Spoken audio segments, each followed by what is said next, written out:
এই যে সামনে যে কি হবে আল্লাহ ভালো জানেন। দেখবেন কত মানুষ যে মুসলিম মুসলিম মারামারি করে মারা যাবে আল্লাহ ভালো জানেন।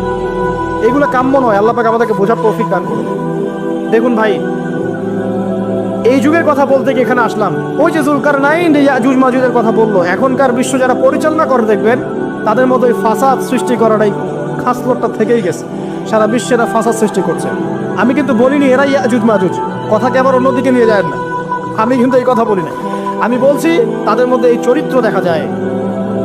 এই যুগ সেই যুগ যখন আপনি মাদককে হালাল করে নিচ্ছেন, রিবাকে হালাল করে নিচ্ছেন, বেহায়াপনাকে হালাল করে নিচ্ছেন, কাপড় খোলাকে হালাল করে নিচ্ছেন। আপনি মুসলিম হয়েও দেখবেন শিরকে লিপ্ত আছেন। সুন্নতের লেবাস আছে কিন্তু আকীদার মধ্যে বেদাত থেকে গেছে। আপনি মুসলিম হয়ে হালাল হারাম রিজিকে পরোয়া করছেন না, দিনের বেসিক জিনিসগুলো শিখছেন না। আল্লাহ পাক এই যুগের ফিতনাগুলো থেকে আমাদের মুসলিমদেরকে হেফাজত করুন, আমিন। কিভাবে সাফল্য অর্জন করবেন আমি একটা পয়েন্ট আজকে উল্লেখ করে এই পয়েন্ট থেকে আলোচনার গুটিয়ে নিব ইনশাআল্লাহ। আমি জাস্ট একটা পয়েন্ট বলছি আপনাকে, সব কথা একদিনে বলা সম্ভব। আল্লাহ রাব্বুল আলামিন বলেন কদ আফলাহা মান যাক্কাহা, সে ব্যক্তি সফল হয়ে গেছে যে ব্যক্তি তার আত্মাকে পরিশুদ্ধ করতে পেরেছে। ওয়া কদ খাবা মান দাসাহা, যে ব্যক্তি আত্মাকে পরিশুদ্ধ করতে পারে নাই সে ব্যক্তি ধ্বংস হয়ে গেছে। তিনটা হাদিস আপনাকে আগে শোনাই। এক, আল্লাহ রাব্বুল আলামিনের হাবিব মুহাম্মদ সাল্লাল্লাহু আলাইহি ওয়াসাল্লাম দরুদ পড়েন, বলেন সাল্লাল্লাহু আলাইহি ওয়াসাল্লাম। তিনি বলছেন যে আল্লাহর এমন কিছু বান্দা আছে যারা জান্নাতে প্রবেশ করবে যাদের অন্তরটা হবে পাখির মতো নরম। কার মতো? পাখির মতো। একটা হাদিস শুনলেন। দুই নম্বর হাদিস, আল্লাহ রাসূল সাল্লাল্লাহু আলাইহি ওয়াসাল্লাম বলছেন শহীদরা যখন, শহীদদের আত্মা যখন আল্লাহর কাছে পৌঁছায়, আল্লাহ রাব্বুল আলামিন সেই আত্মাগুলোকে সবুজ রঙের কিছু পাখির মধ্যে প্রদান করেন এবং সেই পাখিগুলো আরশের নিচে লণ্ঠন আছে এখানে বসে থাকে এবং তারা জান্নাতের যে কোনো জায়গায় যায়, ঘুরে খাবার খায়, আবার ফিরে আসে। আল্লাহ পাক তাদেরকে বলেন যে তোমরা কি চাও, তোমরা কি চাও? শহীদরা কিচ্ছু বলতে পারে না। কি চাইবো আল্লাহ, এত নিয়ামত দিয়েছেন, কি চাইবো? যখন আল্লাহ বারংবার প্রশ্ন করতে থাকেন তোমরা কি আর কিছু চাও, তোমরা কি আর কিছু চাও, তোমরা কি আর কিছু চাও, তখন শহীদরা শেষে বুঝে যে আমাদের কিছু না কিছু তো বলতে হবে এখন। তখন তারা বলে হে আল্লাহ, আমি বা আমরা আরো একবার পৃথিবীতে যেতে চাই এবং তোমার পথে জীবন দিয়ে আবার ফিরে আসতে চাই। আল্লাহ পাক বলেন এই সুযোগ তো আর নেই, অতএব তোমাদের আর কিছু চাওয়ার নেই, তোমরা এখানেই থাকো। আরেকটা হাদিস শোনেন, রাসূলুল্লাহ সাল্লাল্লাহু আলাইহি ওয়াসাল্লাম বলেছেন, এই হাদিসটা ওমর রাদিয়াল্লাহু আনহু থেকেও এসেছে, যে তোমরা যদি, হে মানব জাতি বা হে মুসলিমরা, তোমরা যদি আল্লাহর প্রতি তাওয়াক্কুল করার মতোই তাওয়াক্কুল করতে, ভরসা করার মতোই ভরসা করতে, আল্লাহ পাক তোমাদেরকে পাখিদেরকে যেমন করে রিজিক দেন তোমাদেরকে ঠিক সেইভাবে রিজিক দিতেন। তোমরা কি লক্ষ্য করো না যে পাখিরা খালি পেটে বের হয়ে যায় বাসা থেকে সকালবেলা এবং সন্ধ্যাবেলা ভরা পেটে বাসায় ঢোকে? আপনাকে যে তিনটা হাদিস শোনালাম এই তিনটা হাদিসে একটা শব্দ হচ্ছে কমন। শব্দটা কি বলেন? পাখি। পাখি কি? পাখি। আল্লাহ রাব্বুল আলামিন পাখিদের কাছ থেকে আমাদেরকে শিখতে বলছেন এবং বলছেন যে পাখিদের মনটা হয় খুব নরম, খুব সফট এবং তারা আল্লাহর প্রতি তাওয়াক্কুল করে পূর্ণ মাত্রায়। তারা সকালবেলা ভোরবেলা বের হয়ে যায় এবং সন্ধ্যাবেলা বাসায় ফেরে, খালি পেটে বের হয়, ভরা পেটে বাসায় ফেরে। এবং আল্লাহ পাক সবচেয়ে সম্মানিত মৌত যেটা শহীদের মৌত, সেই শহীদদের আত্মাকে আল্লাহ পাক পাখির রূপ দিবেন। তাহলে পাখিটার বিষয়ে একটা ফোকাস করার দরকার আছে না? আচ্ছা, এখানে আসেন। পাখির মন হচ্ছে নরম, মানে পাখির মনটা তাসকিয়া, আত্মশুদ্ধিতে পরিপূর্ণ।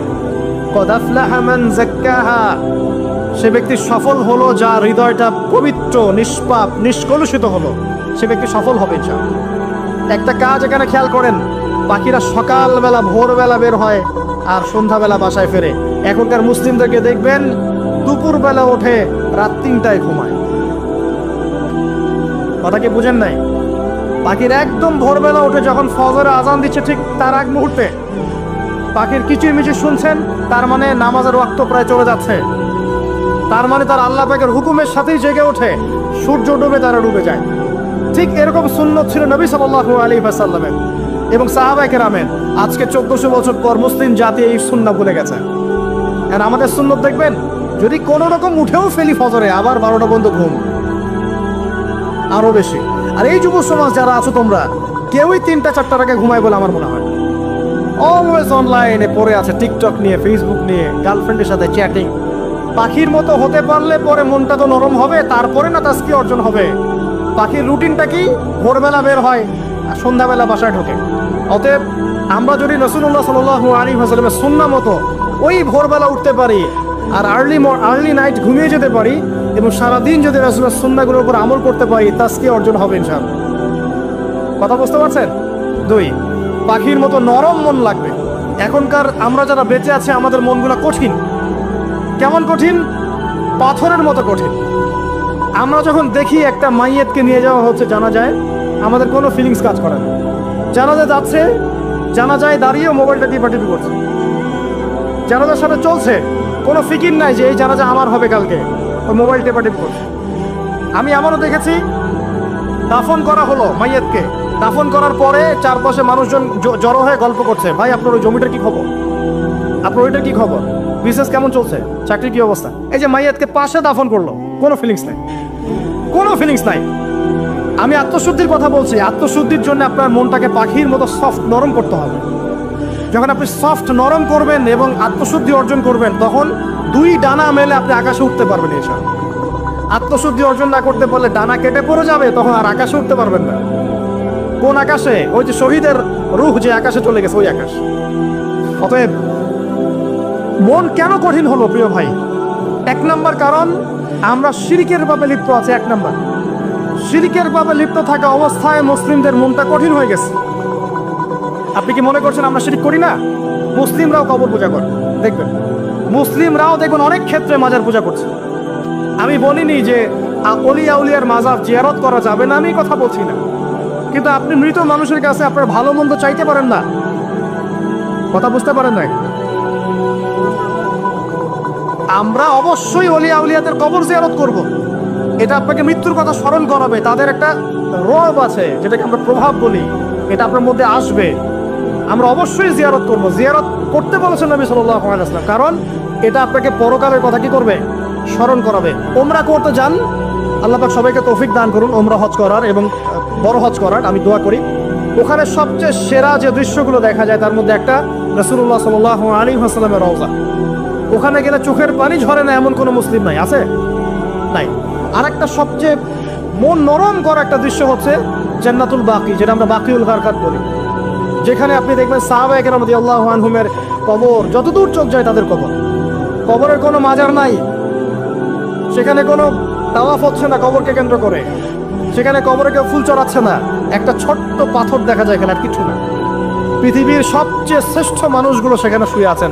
ওখানে গিয়ে দাঁড়াবেন, দেখবেন নিজেকে তুচ্ছ বলে মনে হবে, আমি এই পৃথিবীতে আর কি করছি। সেরা মানুষগুলোই মাটির নিচে, আমি এখানে কি করছি? তো দেখুন প্রিয় ভাইরা, অবশ্যই ওলিয়া উলিয়াদের কবর জিয়ারত করবে, কিন্তু মৃত ব্যক্তি আপনার কল্যাণ করতে পারবে?